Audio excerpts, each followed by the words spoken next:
Hello, everyone. This is another Black Conservative. I am Ryan Boland. Thank you for joining me. It seems more and more evident every day that the far left, the radical left, has lost all sense of morality. Not that they really had any real morals to begin with. I mean, because they don't believe in absolutes. They believe in moral relativism, but that's another story, and I digress. And I'm not talking about, and listen, folks, I'm not talking about the regulars. I'm not talking about the 9-to-5ers. I'm talking about the politicians and those who are in positions of authority and power. Those are the ones I'm talking about. These individuals say things and do things, but mostly say things that are just off the rail. And what am I talking about? I'm talking about a contributor and a former prosecuting attorney that was on MSNBC last night that made a suggestion that was just, in my opinion, rather dark and insane. She suggested that we should put up, or whoever should put up, photos of the mass shooting victims so that it would prevent future mass shootings. That we should put photos of this up. I don't know what she meant by that, whether it's on TV or put it on bulletin boards and people ride by and see it. I have no idea what she meant by that suggestion. But look at what we're going to do. We're going to read this article. I'm going to read this article. It's a very short article. I'm going to read her exact words, and then I'm going to give you my detailed commentary on this. So let's get into this. And the article starts off with, Friday on NBC's Morning Joe,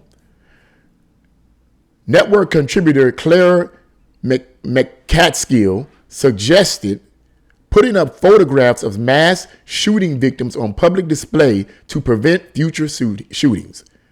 McCaskill, formerly a senator from Missouri, noted the act of putting up pictures of victims on public display was, quote, horrific, but said it would help connect, quote, the facts with the reality of the violence that happened. We're going to get into this. The article goes on to say, let me talk about the pictures McCaskill outlined. As someone who has seen way too many victims of violence as a prosecutor, as someone who has been in the courtroom for multiple homicide trials, where I argued to the judge that it was very important for the jury to see the photographs of the victims, that was an important piece of connecting the facts with the reality of the violence that happened and the crime that had been committed. If we are trying to convince the American people that this kind of slaughter is unacceptable in this nation, it seems to me that we need to ask families to consider having these pictures put out among the public. So she is considering that. She's considering that. Let me say something real quick about this. If you really look at it, when she says as a prosecuting attorney, she would show pictures of photographs of the victims to the jury or whatever, so that they can see these pictures, but of the victims, so that the jury would have compassion or whatever, I guess. But see, if you really look at that, what the prosecuting attorney is actually doing, or what she's actually doing, is appealing to the people's emotions, not factual data. Okay, the point is, can you prove that this person that you're accusing of committing this crime committed the crime?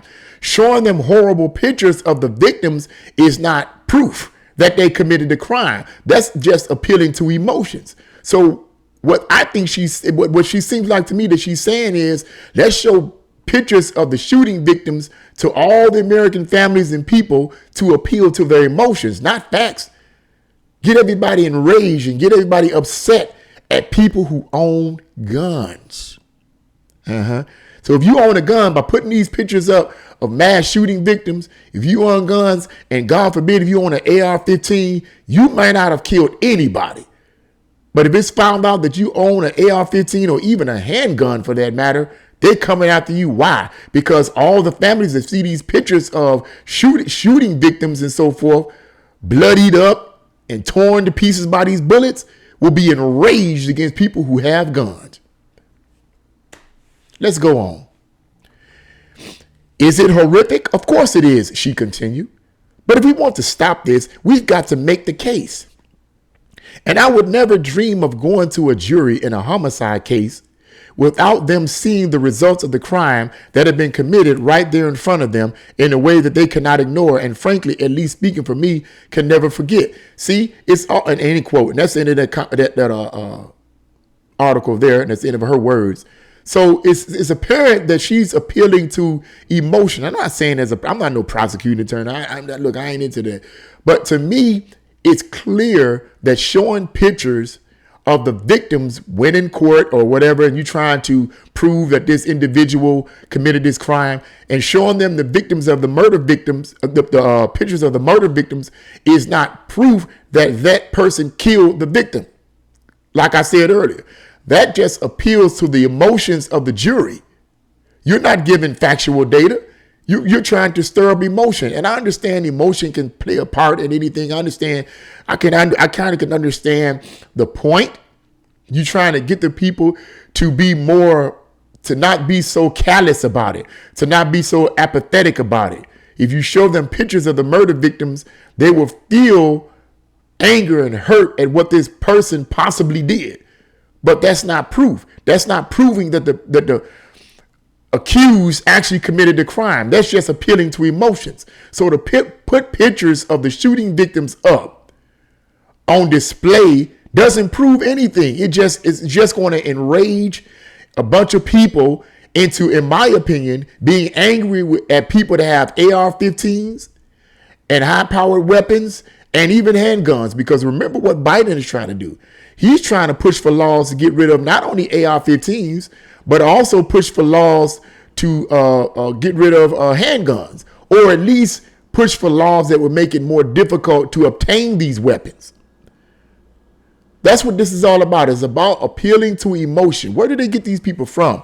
I don't know. I don't know how much money MSNBC paid this woman to say what she said, or if she just said it off the top of her head or what. But it seems as like I said in the introduction of this video, that people in positions of power and authority on the far left, and I consider them to be far left because their ideas are so radical that even people on the left don't even support them. So in my opinion, to even suggest such a foolish thing is crazy. It's crazy, crazy, crazy. But then again, people on the far left, I'm not surprised. They don't have any sense of morality. They're moral relativists. They don't believe in absolute right, absolute wrong. It's all based on what you feel and what you think. So such an ideology and worldview could be qualified for a serial killer. Serial killers killed, they had their reasons, did they? Could you say serial killers were right? Could you say it was right? Well, there's no absolute right or wrong. Well, okay, when you tell that to the serial killer, tell it to one of these murderers out here killing people like they're killing people with these guns. Since you push the idea of far left radicals, the idea of moral relativism, that worldview has not helped us since the 1960s, and it's not going to help us. There is an absolute right and there is an absolute wrong, far as I'm concerned, in my opinion. There is an absolute right and there is an absolute wrong, and we need to go back to that because we're getting further and further. This country is getting further and further off of this.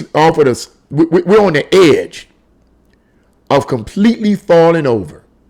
We're on the edge of completely falling over into absolute, utter chaos because there seems to be no moral basis. And as far as the radical left is concerned, they don't have it. If they keep pushing this kind of crazy rhetoric over and over and over again, people are going to start to absorb that in their conscious and subconscious mind. Well, I just say conscious mind, which will merge into their conscious mind, and then they want to subconscious mind, which will merge into their conscious mind, and they want to act this stuff out. Just saying, man, this is just some of the craziest stuff. But let's go, Brandon. Let's go. You pushing this stuff, bro. This is what we get. But we'll see what happens. We'll see if they start, really trying to push this whole idea of, putting pictures of the murder victims of these shooting victims, putting the pictures of them up on billboards. So we'll see what happens. If that happens, I won't be shocked. Unfortunately, I won't be shocked. What do you guys think about this woman's words? What do you think about her words? Was this crazy in what she suggested, or was she really talking about something really deep here? In my opinion, it's crazy, as is a vast majority of the far left when it comes to people in positions of authority and in politics. But what do you guys think? Leave your comments in the comment section below. If you like this video, press the like button, share this video, and subscribe. God bless you all, and see you again on another Black Conservative with Ryan Bowling.